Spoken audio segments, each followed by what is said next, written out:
ನಮಸ್ಕಾರ ಸ್ನೇಹಿತರೆ, ಸಿನಿಯಾನಕ್ಕೆ ಸ್ವಾಗತ. ಸಿನಿಮಾ, ಸೀರಿಯಲ್, ರಿಯಾಲಿಟಿ ಶೋ ಸೇರಿದಂತೆ ಬಣ್ಣದ ಜಗತ್ತಿನ ಬಗೆಗಿನ ಇಂಟ್ರೆಸ್ಟಿಂಗ್ ಸುದ್ದಿಗಳನ್ನ ಫಟಾಫಟ್ ಅಂತ ಹೇಳ್ತೇನೆ. ನಾನು ಶ್ವೇತಾ. ನೀವು ಸುದ್ದಿಯಾನದ ಸಬ್ಸ್ಕ್ರೈಬರ್ ಆಗೋದಿಕ್ ಮರಿಬೇಡಿ. ದೊಡ್ಡಮನೆ ಹುಡುಗ ಯುವರಾಜ್ ಕುಮಾರ್ ಅವರ ಸಿನಿಮಾದ ಟ್ರೈಲರ್ ರಿಲೀಸ್ ಆಗಿದೆ. ಯುವ ಸಿನಿಮಾದ ಟ್ರೈಲರ್ ತುಂಬಾ ಯುವರಾಜ್ ಕುಮಾರ್ ಆರ್ಭಟ ಜೋರಾಗಿದೆ. ಸಖತ್ ಡೈಲಾಗ್ ಹೊಡೆಯುತ್ತಾ ಪುನೀತ್ ರಾಜ್ ಕುಮಾರ್ ಅವರಂತೆ ಕಾಣಿಸುವ ಯುವ ಅಭಿಮಾನಿಗಳ ಮನಗೆದ್ದಿದ್ದಾರೆ. ಅಪ್ಪ ಮಗನ ಸೆಂಟಿಮೆಂಟ್ ಮತ್ತು ಕಾಲೇಜು ಗುದ್ದಾಟಗಳನ್ನ ಟ್ರೈಲರ್ ನಲ್ಲಿ ಕಾಣಬಹುದಾಗಿದೆ. ಸಿನಿಮಾದ ಟ್ರೈಲರ್ ನಲ್ಲಿ ಕೆಲವು ಡೈಲಾಗ್ಗಳು ಗಮನ ಸೆಳೆದಿವೆ. ನೀನು ಲೋಕಲ್, ನಾನು ಪಕ್ಕಾ ಲೋಕಲ್, ಜೀವನದಲ್ಲಿ ಸಮಸ್ಯೆ ಇರಬೇಕು, ಸಮಸ್ಯೆನೇ ಜೀವನ ಆಗ್ಬಾರ್ದು ಎಂಬಿತ್ಯಾದಿ ಡೈಲಾಗ್ಗಳು ಗಮನ ಸೆಳೆದಿವೆ. ಟ್ರೈಲರ್ ಕೊನೆಯಲ್ಲಿ ಹೆಸರು ನೆನಪಿದ್ಯಲ್ಲ ಎನ್ನುವ ಡೈಲಾಗ್ ಕೂಡ ಕೇಳುತ್ತೆ. ಯುವ ಸಿನಿಮಾದ ಟ್ರೈಲರ್ ನೋಡಿದವರು ಸಿನಿಮಾ ನೋಡುವ ಕ್ಯೂರಿಯಾಸಿಟಿಯಲ್ಲಿದ್ದಾರೆ. ನಟ ಅಲ್ಲು ಅರ್ಜುನ್ ಸದ್ಯ ಪುಷ್ಪ 2 ಸಿನಿಮಾದಲ್ಲಿ ಬ್ಯುಸಿ ಆಗಿದ್ದಾರೆ. ಇದರ ಜೊತೆಗೆ ಅಲ್ಲು ಅರ್ಜುನ್ ಇಂಟರ್ನ್ಯಾಷನಲ್ ಡ್ರೈವಿಂಗ್ ಲೈಸೆನ್ಸ್ಗೆ ಅರ್ಜಿ ಹಾಕಿದ್ದಾರೆ. ಯಾಕಂದ್ರೆ ಪುಷ್ಪ 2 ಸಿನಿಮಾ ತಂಡ ವಿದೇಶದಲ್ಲಿ ಶೂಟಿಂಗ್ ಕೆಲಸ ಮಾಡಲಿದೆ. ಫಾರಿನ್ ನಲ್ಲಿ ನಡೆಯುವ ಭರ್ಜರಿ ಚೇಸಿಂಗ್ ದೃಶ್ಯಗಳಲ್ಲಿ ಅಲ್ಲು ಅರ್ಜುನ್ ಅವರು ವಾಹನ ಚಾಲನೆ ಮಾಡಬೇಕಿದೆ.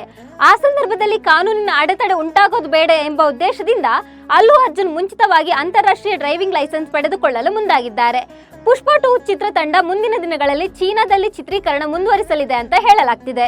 ಬಿಗ್ ಬಾಸ್ ಮಾಜಿ ಸ್ಪರ್ಧಿ, ಟಿಕ್ ಟಾಕ್ ಸ್ಟಾರ್ ಎಂದೇ ಖ್ಯಾತರಾಗಿದ್ದ ಸೋನು ಶ್ರೀನಿವಾಸ್ ಗೌಡ ಅರೆಸ್ಟ್ ಆಗಿದ್ದಾರೆ. ಅನಧಿಕೃತವಾಗಿ ಬಾಲಕಿಯನ್ನ ಮನೆಯಲ್ಲಿ ಇಟ್ಟುಕೊಂಡಿದ್ದಾರೆ ಎಂಬ ಆರೋಪ ಸೋನು ಗೌಡ ವಿರುದ್ಧ ಕೇಳಿ ಬಂದಿತ್ತು.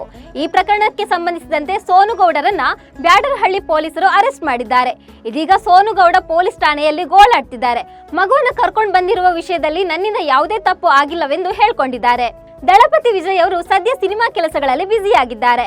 ವೆಂಕಟ್ ಪ್ರಭು ನಿರ್ದೇಶನದ ಗ್ರೇಟೆಸ್ಟ್ ಆಫ್ ಆಲ್ ಟೈಮ್ ಚಿತ್ರದ ಕೆಲಸದಲ್ಲಿ ಅವರು ಬ್ಯುಸಿ ಆಗಿದ್ದಾರೆ. ಈ ಮಧ್ಯೆ ವಿಜಯ್ ಅವರ ಕೊನೆಯ ಸಿನಿಮಾ ಬಗ್ಗೆ ಚರ್ಚೆ ನಡೀತಿದೆ.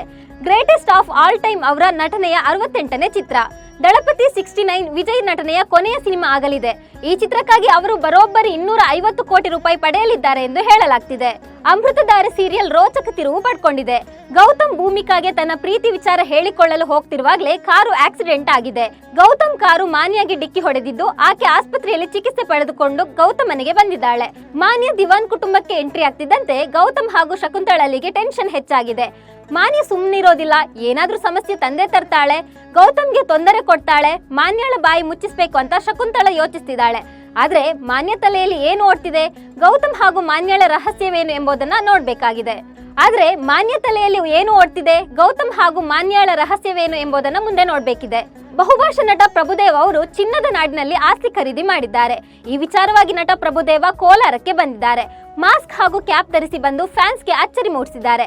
ಕೋಲಾರ ಜಿಲ್ಲೆಯ ಬಂಗಾರಪೇಟೆ ಪಟ್ಟಣದ ಸಬ್ ರಿಜಿಸ್ಟ್ರಾರ್ ಕಚೇರಿಗೆ ಸಿಂಪಲ್ ಆಗಿ ಬಂದಿದ್ದ ನಟ ಪ್ರಭುದೇವರನ್ನ ಕಂಡು ಅಭಿಮಾನಿಗಳು ಶಾಕ್ ಆಗಿದ್ದಾರೆ. ಇನ್ನು ಬಂಗಾರಪೇಟೆ ತಾಲೂಕಿನ ಹಂಚಳ ಬಳಿ ಇರುವ ಜಿಯೋನಿ ಗಾಲ್ಫ್ ಕೋರ್ಸ್ ನಲ್ಲಿ ದುಬಾರಿ ಬೆಲೆಯ ಐಷಾರಾಮಿ ವಿಲ್ಲಾ ಖರೀದಿ ಮಾಡಿದ್ದಾರೆ ಅಂತ ಹೇಳಲಾಗ್ತಿದೆ. ಭಾಗ್ಯಲಕ್ಷ್ಮಿ ಧಾರಾವಾಹಿ ಸದ್ಯ ಹೊಸ ತಿರುವು ಪಡೆಯುತ್ತಿದೆ. ಭಾಗ್ಯ ತಾಂಡವ್ ಒಂದಾಗಬೇಕು ಅಂತ ಮನೆ ಮಂದಿ ಪ್ರಯತ್ನಿಸುತ್ತಿದ್ದಾರೆ. ಹೀಗಾಗಿ ಮದುವೆ ವಾರ್ಷಿಕೋತ್ಸವದಂದು 2ನೇ ಬಾರಿಗೆ ಭಾಗ್ಯ ಹಾಗೂ ತಾಂಡವ್ಗೆ ಕುಟುಂಬಸ್ಥರು ವಿವಾಹ ಮಾಡಿದ್ದಾರೆ. ತಂದೆ ತಾಯಿ ಮಕ್ಕಳನ್ನ ತನ್ನ ಕಡೆಗೆ ಸೆಳಿಬೇಕು, ಭಾಗ್ಯಳನ್ನ ತನ್ನ ಜೀವನದಿಂದ ದೂರ ಮಾಡಬೇಕು ಅಂತ ತಾಂಡವ್ ಒಳ್ಳೆಯವರಂತೆ ನಾಟಕ ಮಾಡ್ತಿದ್ದಾನೆ. ಮನೆಯವರು ಹೇಳಿದಂತೆ ನಡೆದುಕೊಳ್ಳುತ್ತಿದ್ದಾನೆ. ಆದ್ರೆ ಇದು ಶ್ರೇಷ್ಠಾಳಿಗೆ ತುಂಬಾನೇ ಸಿಟ್ಟು ತರಿಸಿದೆ. ತಾಂಡವ್ ಪ್ರೀತಿಸಿ ಕೈಕೊಟ್ಟು ದೂರ ಹೋಗ್ತಿದ್ದಾನೆ. ಇದಕ್ಕೆಲ್ಲ ಉತ್ತರ ಕೊಡುವಂತೆ ಮಾಡ್ತೇನೆ ಅಂತ ಪಣ ತೊಟ್ಟಿದ್ದಾಳೆ. ಸೀತಾ ಹಾಗೂ ರಾಮ್ ಪ್ರೀತಿಯ ಬಲೆಯಲ್ಲಿ ಬಿದ್ದಿದ್ದಾರೆ. ಪರಸ್ಪರ ತಮ್ಮ ಪ್ರೀತಿಯನ್ನ ಹೇಳ್ಕೊಂಡಿದ್ದಾರೆ. ಫೋನ್ ಮೆಸೇಜ್ ನಲ್ಲೇ ಕಾಲ ಕಳೀತಿದ್ದಾರೆ ಈ ಜೋಡಿ. ಸೀತಮ್ಮ ಹಾಗೂ ಫ್ರೆಂಡ್ ರಾಮ್ ಒಂದಾಗಿರೋದನ್ನ ನೋಡಿ ಸಿಹಿ ಕೂಡ ಖುಷಿಯಾಗಿದ್ದಾಳೆ. ಇದೀಗ ತಾವಿಬ್ರು ಮದುವೆಯಾಗ್ತಿರುವ ವಿಚಾರವನ್ನ ಸಿಹಿಗೆ ಹೇಳಲು ರಾಮ್ ಹೊರಟಿದ್ದಾನೆ. ಸೀತಮ್ಮ ಹಾಗೂ ರಾಮ್ ಮದುವೆಯಾಗಲು ಸಿಹಿ ಒಪ್ಪಿಗೆ ಸೂಚಿಸ್ತಾಳ ಅಂತ ಕಾದು ನೋಡ್ಬೇಕಿದೆ. ಬಾಲಿವುಡ್ ನಟಿ ಜಾನ್ವಿ ಕಪೂರ್ ತಿರುಪತಿ ತಿಮ್ಮಪ್ಪನ ದರ್ಶನ ಮಾಡಿದ್ದಾರೆ. ಅದು ಕೂಡ ಕಠಿಣ ವ್ರತ ಮಾಡಿ ದರ್ಶನ ಪಡ್ಕೊಂಡಿದ್ದಾರೆ. ಮೊಣಕಾಲಿನಿಂದಲೇ ಮೆಟ್ಟಿಲುಗಳನ್ನ ಏರುವ ಮೂಲಕ ನಟಿ ವ್ರತ ಪೂರ್ತಿ ಮಾಡಿದ್ದಾರೆ. ಈ ನಡುವೆ ಜಾನ್ವಿಗೆ ಸಾಕಷ್ಟು ಆಫರ್ಸ್ಗಳು ಬರ್ತಿವೆ. ನಿನ್ನೆಯಷ್ಟೇ ರಾಮ್ ಚರಣ್ ಮತ್ತು ಜಾನ್ವಿ ಕಪೂರ್ ಕಾಂಬಿನೇಷನ್ ನ ಹೊಸ ಚಿತ್ರಕ್ಕೆ ಚಾಲನೆ ಸಿಕ್ಕಿದೆ. ಈ ಮುಹೂರ್ತ ಸಮಾರಂಭಕ್ಕೆ ರಾಮ್ ಚರಣ್ ತಂದೆ ಚಿರಂಜೀವಿ, ಜಾನ್ವಿ ಕಪೂರ್ ತಂದೆ ಬೋನಿ ಕಪೂರ್ ಸಾಕ್ಷಿಯಾಗಿದ್ದು ವಿಶೇಷವಾಗಿತ್ತು. ಇವಿಷ್ಟು ಸಿನಿಯಾನದ ಹೈಲೈಟ್ಸ್. ಇನ್ನು ನೀವು ನಮ್ಮ ಸುದ್ದಿಯಾನ ಚಾನೆಲ್ ನಲ್ಲಿ ಜಾಹೀರಾತು ನೀಡಬಹುದು. ಜಾಹೀರಾತು ನೀಡಲು 9110295814 ನಂಬರ್ಗೆ ವಾಟ್ಸ್ಆಪ್ ಮಾಡಿ.